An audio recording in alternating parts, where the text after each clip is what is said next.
Just want to share what I got. I am the biggest Whitney Houston fan known to man.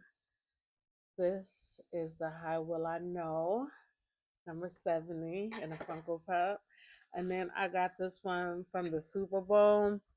When I tell you between her rendition of the Star Spangled Banner during the Super Bowl and Marvin Gaye, I don't know if it was like for All Star Game or something.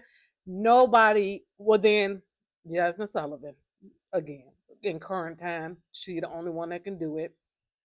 I love those two. Oh, I have my fan going. I hope it ain't like whatever. Anyway, Whitney Elizabeth Houston, born August 9th, 1963 to February 11th, 2012, an American singer, actress, film producer, model, philanthropist, commonly referred to as The Voice. She was one of the most awarded performers of all time, a cultural icon. She influenced the breaking down of gender and racial barriers through her chart achievements and music videos. Known for her vocal delivery and live performances, Houston was ranked second of Rolling Stone's list of the greatest singer of all time in 2023. I would like to know who they think is number one. I mean, if it ain't Miss Aretha Franklin, then they need to go on head on with that. So she was born in Newark, New Jersey, and she died in Beverly Hills, California. May she rest in peace. I just was like, I was a kid, like when she sang "I Believe the Children Are the Future," I was the children. She was singing to me, like I've always loved her, and so she had a one child, Bobby Christina. May she rest in peace. So sad, so sad. Houston signed to Arista Record at the age of 19. Her first two studio albums, Whitney 1985, Whitney Houston 1985, and Whitney 1987, topped the Billboard 200 for 14 and 11 weeks, respectively.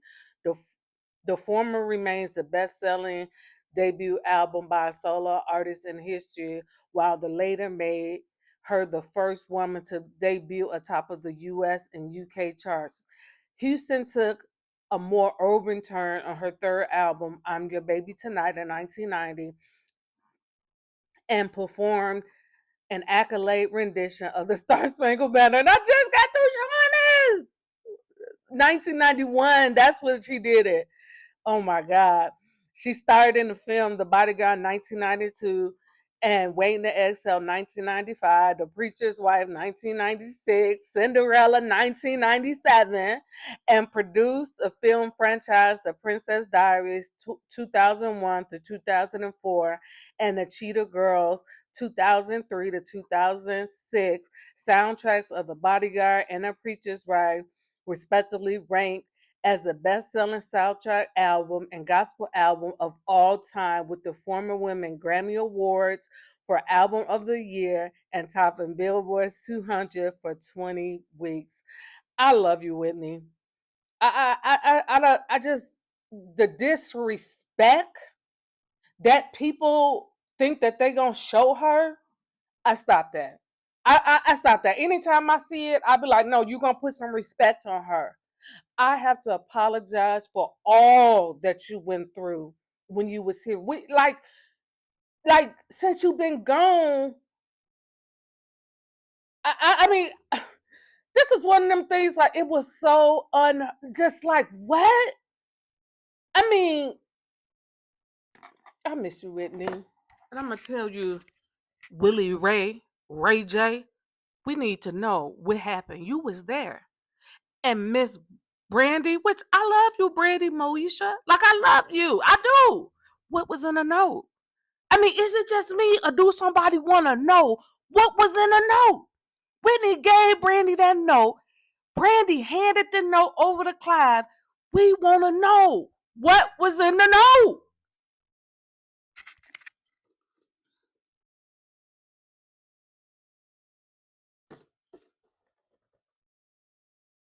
RIP.